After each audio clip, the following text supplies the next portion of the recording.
మరింత తాజా సమాచారం కోసం చూస్తూనే ఉండండి చెన్నై టుడే. సబ్స్క్రైబ్ చేయండి, లైక్ చేయండి.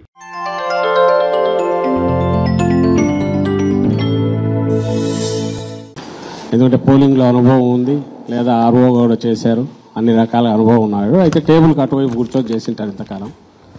ఇప్పుడు మన వైపు ఇటువైపు నుంచి ఆలోచించి సలహాలు ఇవ్వాల్సి ఉంటుంది.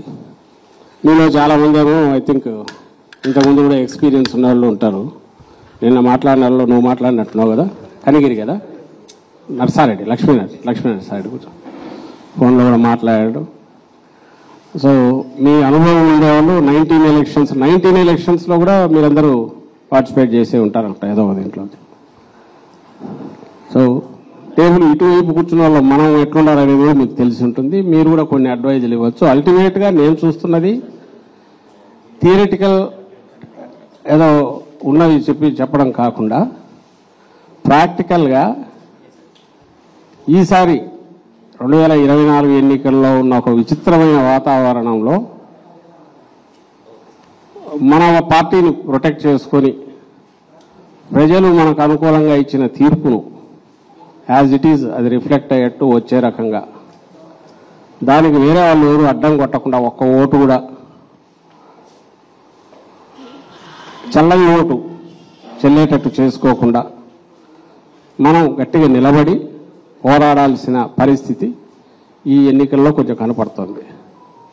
ఎందుకనే ప్రత్యేకంగా చెప్పాల్సిన అవసరం లేదు.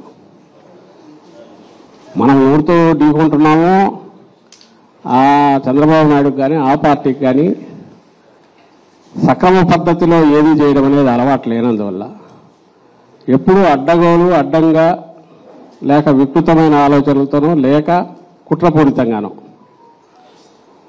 ఏదో ఒకరికి అడ్డం దారిలో తన పట్టు నిలుపుకోవాలి దేని మీద చూసే వ్యక్తి అయినందువల్ల ఆ పార్టీకి అలాంటి లక్షణం ఉన్నందువల్ల దానికి తోడు ఈసారి ఎన్నికలలో ఎన్నికల కమిషన్ కూడా ఆ ఒత్తిడికి లొంగిందేమో అనిపించే రకంగా దాని చేష్టలు వ్యవహార శైలి గమనిస్తున్నందువల్ల ఎప్పటికప్పుడు మనం చూస్తూనే ఉన్నాం. ఎన్నికలు పోలింగ్కు ముందు నుంచి పోలింగ్ రోజు నుంచి చూస్తే మరీ అన్యాయంగా ఎటుపోతున్నాయి అనేది మరింత జాగ్రత్తగా ఉండాల్సిన అవసరం కనపడుతుంది. సో ఈ జాగ్రత్త అనేది ఎంత ఎక్కువగా ఉండడం నష్టం లేదు. ఏమరపాటుగా ఉండి తర్వాత అరే ఇట్లా చేస్తే బాగుండేది, నేను అట్లా అనుకుంటే బాగుండేది, అరే ఈ రూల్ పొజిషన్ నాకు తెలియదు, అక్కడ కొంచెం గట్టిగా ఫామ్గా నిలబడింటే బాగుండేది అని అనుకోకుండా, అలాగే మీరు జనరల్ ఏజెంట్లు కానీ లేదా అభ్యర్థులు కానీ కౌంటింగ్ ఏజెంట్లు ఇట్లా కాదు కొంచెం గట్టి ఉండి పెడితే బాగుండేది ఇవి అనుకోకుండా ఇప్పుడు టైం ఉంది కాబట్టి ఈ 2 రోజుల్లో పర్ఫెక్ట్గా వీలైనంత వరకు మన టీం నేను ఇంతకుముందు అన్నట్టు ఒక్కటంటే ఒక్క ఓటు కూడా మనకు రావాల్సిన ఓటు అన్యాయంగా రిజెక్షన్ గురి కాకూడదు, చల్లని ఓటు అక్రమంగా కానీ ఇంకో పద్ధతిలో కానీ దబాయించి అవతల తెచ్చి వ్యాలిడ్ ఓటుగా వేయనీయకూడదు. ఈ 2 టార్గెట్గా నిలబడాలా. మీరు యూఆర్ రిప్రజెంటింగ్ టోటల్ అక్కడ అభ్యర్థిని రిప్రజెంట్ చేస్తున్నారు. కౌంటింగ్ ఏజెంట్ నియామకంలో కూడా ఉంటుంది కాబట్టి మీరు కానీ ఇప్పుడు జూమ్ దీంట్లో పార్టిసిపేట్ చేసిన వల్ల కానీ మీ అందరూ కూడా శ్రద్ధగా ఇప్పుడు ఆయన చెప్తున్నవి విని మీ డౌట్లు ఉంటే మీరు కూడా అడగండి. కానీ గోల్ ఎయిమ్ ప్రభాకర్ కూడా చెప్పాను, తను కూడా అదే దీంతో ఉన్నాడు. మన ఎయిమ్ అయితే ఒకటే, మనం సొల్యూషన్స్ చూస్తున్నాము, అవతలోడి ఆటలు సాగనివ్వకుండా చూడడం ఎట్లనే చూస్తున్నాం. నాటు ఇవన్నీ బట్టి మనం పరీక్షలు రాయడానికి కాదు. అల్టిమేట్ ఇది వచ్చి మనం ఎంత గట్టిగా డిఫెండ్ చేసినాం, ఎంత గట్టిగా నిలబడినాం అనేది మెయిన్. అది అంటే ప్రతి రూల్కి ఒక ఇంటర్ప్రిటేషన్ ఉంటుంది, దానికి ఒక ఇది ఉంటుంది. దాంట్లో ఏ వైపు మనం నిలబడతామంటే మన అభ్యర్థి వైపు నిలబడతాం, ఫైట్ చేస్తాం, ఆర్గ్యుమెంట్ గట్టిగా పెడతాం.